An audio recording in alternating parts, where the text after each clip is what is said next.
let's tour my apartment. So here is the apartment. Thanks for watching. No, I'm just kidding. Here's a quick walkthrough. It's basically a rectangle. The two windows face downtown. This is a queen size bed, and what I've done to make the space a little bit less living in one box is put this thing of shelves right here. So it makes it feel a little bit more enclosed and like separate from the door over there. When I first moved in, I actually wasn't planning on getting a couch. I actually wanted to get a dining room table and 4 chairs, but I realized that the couch would be more comfortable and it also pulls out. So if people stay over, then this is another option for space. To maximize storage, I actually bought this coffee table that lifts up into a desk. So as you can see, there's storage in there. This also slides off and you have extra storage here, which means that this works as a coffee table for when like people are just sitting here hanging out, but then I can also sit here and do my work. This is my dinner table too. So this is the hallway when you first enter the house. This is my front door, and I actually have 2 closets here. So this is the closet where I keep my coats, and this closet behind me is where I keep my clothes. And there's actually even more storage space because on top of each closet, there's like a little I like to think of it as a cave, but there's just like a bunch of storage space up there as well. So I keep my luggage in this one, and I keep my holiday decorations in that one. This is the kitchen. I'm not gonna lie, it's pretty small. The counter space is super limited, but I have a lot of storage in the cabinets, and most of these actually aren't super full. I have a stove and an oven. I do not have a dishwasher. This is the bedroom, if you can call it that. It is a queen size bed. I think it's the perfect size for the space. I think if it was any bigger, it would take up way too much room, but this is good because there's enough space to walk around, and then there's a decent amount of space over here just for walking around as well. I got this mirror off of the Buy Nothing Facebook page, and I keep all my makeup and my jewelry and my nail stuff in this area. One of the reasons I actually love this apartment was these windowsills. They're actually the perfect height for sitting down. So in the summertime, it's really nice to sit here and have the window open. This is the corner that I don't usually show on the internet. So this is just a bunch of storage. I have like skincare stuff, sunglasses, random tech stuff. Instead of having a chair for the random outfits that you're not done wearing yet, I put them in this cubicle. I also keep my tripods, one of them's holding up the camera right now, and my ring light here. And then this area over here is where I keep other people's stuff that they forgot to bring home. So my building is actually a walk-up, which means we don't have laundry in the building and we don't have a doorman either. When people buzz the apartment, it comes through on this phone thing, and then the button to let them in is on here as well. Here's the bathroom. So I have a full-size tub here and a shower, and then I have a sink, storage underneath, and then this cabinet opens up, and I have a whole bunch of storage in here as well. It's pretty small. There's no radiator in the bathroom, but there is a big pipe right here, which makes it really hot in the summertime, but in the wintertime, sometimes this is the warmest part of the house.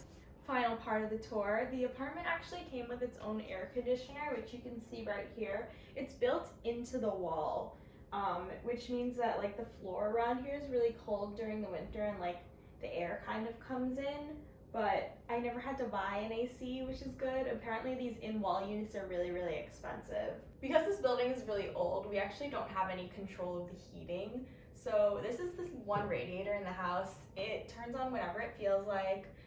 And when it's on, it's super loud, so I actually had to wait for it to turn off to film this video. So that's what my 269 square foot apartment looks like. Let's talk pros and cons. And we can start with the pros.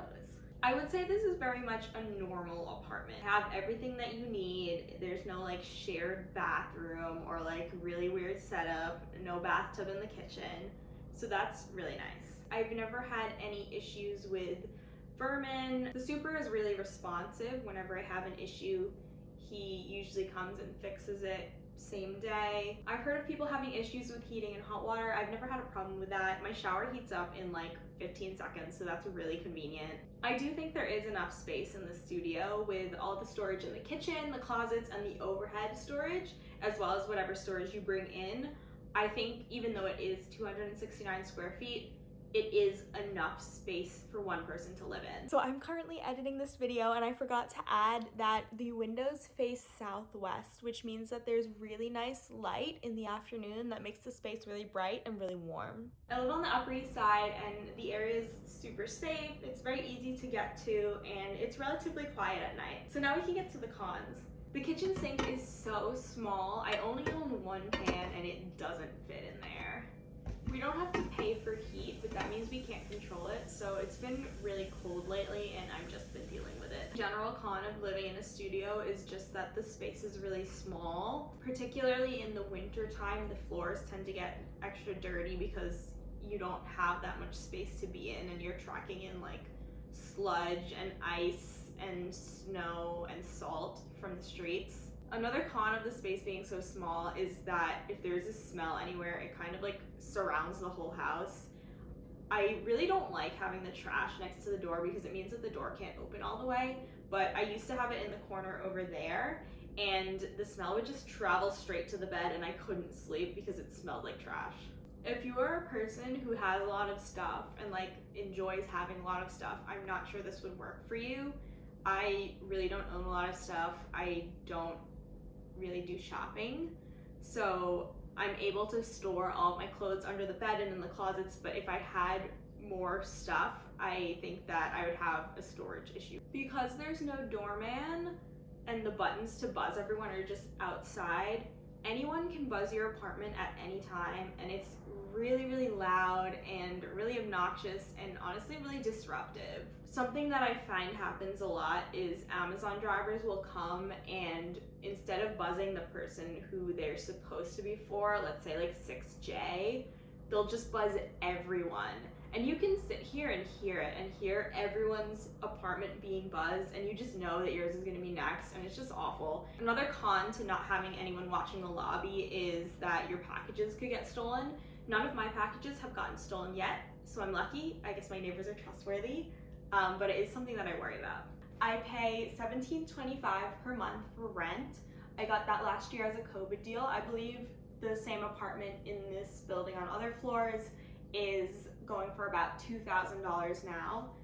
For utilities, I pay $55 a month for Wi-Fi. Gas and electric has been about $30 in the wintertime and around $80 in the summer, depending on usage. I also have renter's insurance, but I pay for that up front, so I don't really have to worry about that every month.